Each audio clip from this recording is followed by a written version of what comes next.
देखो तुम लोग भी, मैं कई बार कहता हूँ, तुम लोग ही बीकानेर में मैंने देखा ज़्यादा पूजा पाठ अनुष्ठान का समझ यहाँ आना जरूरी है, क्योंकि इन बातों को कोई समझाते नहीं लोग। हमने कई लोगों को हवन में भी देखा, कौन कौन हवन में आए थे पता नहीं, लेकिन वो सब हवन में बैठ के आंख बंद करके प्रार्थना कर रहे हैं। क्या कर रहे हैं? आंख बंद करके प्रार्थना कर रहे हैं। तुम भी मंदिर जाते हो, कितनी श्रद्धा से आंख बंद करके प्रार्थना करते हो, कितनी श्रद्धा आपकी। मैं धन्य धन्य हूँ कि ऐसी श्रद्धा आ गई आप में। कौन कौन मंदिर में भगवान के सामने आंख बंद करके प्रार्थना करते हो? वो सब हाथ ऊंचा करो। ऐसे मीठा बोलूँगा तो ही हाथ ऊंचा करोगे, इसीलिए मैंने बड़े टेक्निक से बोला है। देखो सामने जो है वो पत्थर है क्या? नहीं गुरुदेव। सामने जो खड़े हो पत्थर है क्या? तो आंख क्यों बंद करी? या तो कोई खराब चीज देखे तो आंख बंद करे, या जो नहीं है उसको याद करने आंख बंद करना। तू का ही कोई आंख बंद करी भाई? भगवान के मैं यहीं खड़ा हूँ ना, तो आंख क्यों बंद कर रही है? यानी मेरे पर तेरे को कोई, या मैं खड़ा हूँ ये विश्वास नहीं है। मंदिर में जाके आंख बंद करने वालों की कोई प्रार्थना कभी सफल नहीं होती। अच्छे घूर घूर के देख के प्रार्थना करें,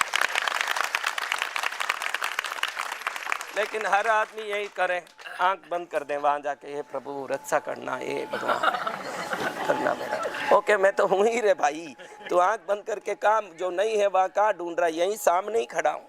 इसको मंदिरों के प्रतिमाओं को शास्त्रों में अर्चा अवतार कहते हैं। राम जी एक अवतार है कि नहीं? कृष्ण जी एक अवतार है कि नहीं? तो मंदिरों में जितनी मूर्तियां हैं इसको अर्चा अवतार, ये इसको भी अवतार माना जाता है, यानी प्रतिमा के रूप में इसका अवतार है। आज से मंदिर जाओ ना तो ये सोच के जाओ कि प्रतिमा के रूप में अवतार लिए हुए मेरे भगवान है, तब आपको भ्रम नहीं आएगा। इसको अर्चा अवतार कहते हैं। महावीर स्वामी के सामने जाओ, पार्श्वनाथ के सामने जाओ, उनको जीवित मानोगे तो ही वहां से जुड़ पाओगे। कई लोग वहां जाके ये प्रतिमा कितनी सुंदर है, उसके मुंह से ही निकल गया है प्रतिमा है। क्या है? प्रतिमा। तो प्रतिमा मानो तो वो प्रतिमा ही रहेगा, तो भगवान माने तो उसी समय वो भगवान हो जाए। इसीलिए मान्यता का बड़ा विशेषता है। क्या मानते हो? कई लोग मेरे कृष्णगिरी आके हर एक के व्यक्ति के मुंह से निकले कितनी सुंदर प्रतिमा है। मैं मन में सोचता हूं कि तुझे प्रतिमा दिख गई, ये तेरे लिए सदा प्रतिमा ही बनी रहेगी। मेरी माँ कितनी सुंदर है, ये बोलने वाले के सामने माँ प्रकट हो जाएगी। मेरा फोटो कोई ले गए हो, ये गुरु जी का फोटो है ऐसे समझोगे तो फोटो ही रह जाएगा। जिस दिन समझोगे कि गुरु महाराज मेरे साथ हैं, फोटो से मुझे निकल के बाहर आते देख सके। मैं बाहर आने की ताकत रखता हूँ। देखो भाई, ये मेरी बहनों के कोई पुष्ट बहनें होती है जिसके बच्चा होने के बाद ज़्यादा दूध निकलता है, उसमें पुष्टि होती है, तो क्या पड़ोसी बच्चे को पिलाती कि भाई ज़्यादा हो रहा भाई तुम भी आओ, ए भाई तू भी आ रे भाई तू भी आ, सब पी। ज़्यादा कई बहनों के जैकेट ही गीला हो जाता दूध ज़्यादा होने से, तो भी क्या पड़ोसी को पिलाएगी? किसको पिलाएगी? बहुत सरल बात है, तुम उनके बनोगे तो ही उनकी कृपा मिलेगी। पड़ोसी बच्चा हजार राजी करें, हाँ ये बोल रही है मेरा ऐसा प्रॉपर्टी है वैसा प्रॉपर्टी है, सब प्रॉपर्टी है तेरा। पड़ोसी आके बोल रहा है कि तू मेरी माँ है, तू मेरी देवी है, तू ही लक्ष्मी है, तू ही सरस्वती है, तू ही मेरी पार्वती है, सब धन मेरे नाम कर दे, तो नहीं करेगी। क्यों? इतना राजी कर रहा है तो नहीं करेगी। तो राजी करना महत्वपूर्ण नहीं है, उनका होना महत्वपूर्ण है। आप मंदिर में जाके राजी करते हो कि उनके बने हुए हो। देखो भगवान को बहुत दुखी हूँ, बहुत कष्ट में हूँ, मेरा ये कर दो, मेरा ऐसा कर दो। भगवान बोले ये तो राजी कर रहे हैं मेरे को, ये मेरे तो दिख नहीं रहे हैं। राजी करने की जरूरत नहीं है। हे प्रभु मैं आपका हूँ इसलिए आपके चरण में हूँ। हमको वो व्यवहार समझ नहीं आ रहा है। कितना भी पड़ोसी आके राजी कर दे आपकी संपत्ति उसके नाम करोगे, पागल हो क्या? और आपका बेटा नालायक भी निकल गया, भाई आपका मुंह भी नहीं देखता तो भी प्यार किस पर उमड़ेगा? तो आप लायक हो के नालायक? भगवान ये नहीं देखते, भगवान ये देखते हैं कि आप उनके चरण में क्या विश्वास रखते हो।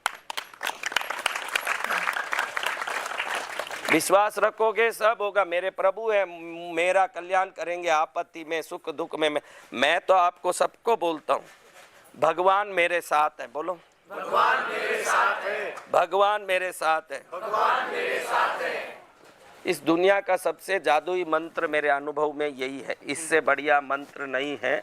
ये ब्रह्मांड का नॉर्मन विंसेंट पील नाम का एक क्रिस्ती पादरी the power of positive thinking पुस्तक लिखा है, जो विश्व में 3.5 करोड़ पुस्तक बिके हैं। वो पुस्तक वो कहता है कि हर आदमी को मैंने टटोला, उसके अंदर आत्मविश्वास नहीं है, कहीं ना कहीं वो खुद को कमजोर समझता, किसी कारण से, शरीर से, पैसे से, रिश्ते से, कहीं कमजोर है हर व्यक्ति। तुम सब ऐसे ही हो, मैं लिख के देता हूँ। तो तुम अपनी आत्मविश्वास को बढ़ाना संभव नहीं है, जो है नहीं वो कहाँ से लाओगे भाई। मैं बोलूं कटोरदान खाली है, मैं बोलूं बेटा रोटी ला, तो खाली कटोरे से रोटी कैसे लाओगे। नहीं ला पाएंगे गुरुदेव। ये बहुत अच्छा मनोवैज्ञानिक बात उसने बताई, नॉर्मन विंसेंट पील ने। राम सुखदास जी भी यही कहते हैं अपने। राम सुखदास जी कहते हैं कि हे प्रभु मैं तेरा हूँ। नॉर्मन विंसेंट पील कहता है कि भगवान मेरे साथ है। अब इससे फायदा क्या होता है, अपन कितना भी भक्ति करें, पूजा करें, मन में एक डर रहता है, मन में एक घबराहट रहती है, मन में ऐसा रहता है कि मेरा काम नहीं हो रहा है, मेरे तुम सब एक आत्मविश्वासहीन कारण से सदा दुखी रहते हो। आपको दुखी होने का कारण सबसे बड़ा यही है कि विश्वास में कमी है। तो वो कहता तेरे में विश्वास नहीं है तो सर्वशक्तिमान भगवान को अपने साथ है ऐसे सोच, तो ऐसा होगा। जो छोटा बच्चा चल नहीं पाता है उसको बाप पकड़ के चलता है, वैसे भगवान मेरे साथ है, भगवान मेरे साथ है ऐसे कहने लगेगा तो तेरे जीवन में चमत्कार होगा। वो मैं हरदम महसूस करता हूँ।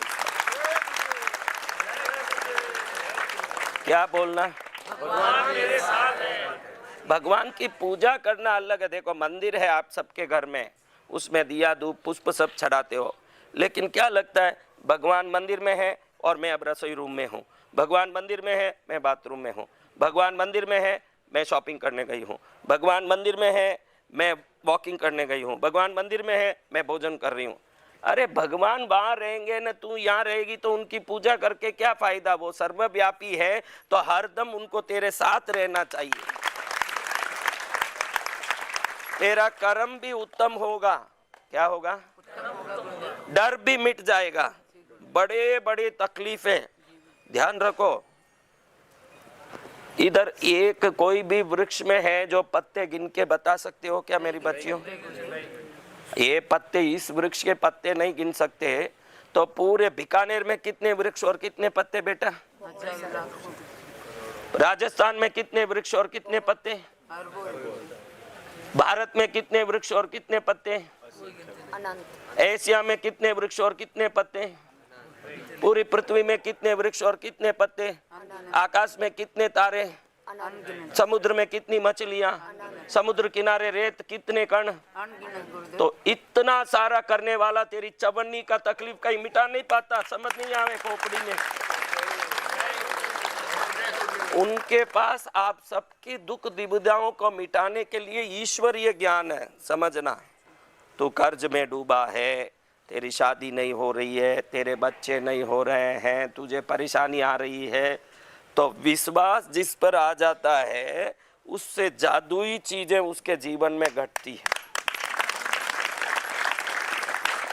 मुझे तो एक ही लगता है कि ईश्वर की पूजा करने वाला जितना नहीं पाता दिया धूप, क्योंकि कुछ दो तो ही कुछ करूंगा, ये संसार का सिस्टम है। संसार का सिस्टम क्या है आप लोगों में? तू कुछ कर मैं कुछ करूं, तू कुछ कर मैं कुछ करूं। ईश्वर संसार के सिस्टम से नहीं चलता। वही संसार बनाया तो उसको आपसे कोई अपेक्षा नहीं होगी। आप उनके हो और उनकी चरण में उस बात को समझते हो तो वो सब काम कर सकते हैं। उसमें दिया धूप काम नहीं करता। मैंने ये दिया धूप करने वाली भीड़ को करोड़ों में देखी है। सब कभी भी पंडाल में पूछता हूँ कौन कौन रोगी है, सब हाथ उठाते। अरे तू ही दिया धूप कर रहा है। कौन कौन दुखी है, सब हाथ उठा, हम सब दुखी है। वो भाई बोले मेरे को काम ही नहीं है, कितने साल से काम ही नहीं है। उसकी औरत तो खूब दिया करती बैठी है, अब तेरे दिए से के धूप से के पूजा से कुछ नहीं होता। ये सब परंपरा। देखो कोई ऐसा तिलक निकालता है, कोई ऐसा बसम लगाता है, कोई ऐसा पुंड्र लगाता है, कोई क्या करता है। ये तो सब चिन्ह है न, पूजा के अलग अनुष्ठान है। इन सब से ऊपर अगर कोई मुख्य बिंदु है तो परमात्मा मेरे साथ है, ये विश्वास ही है।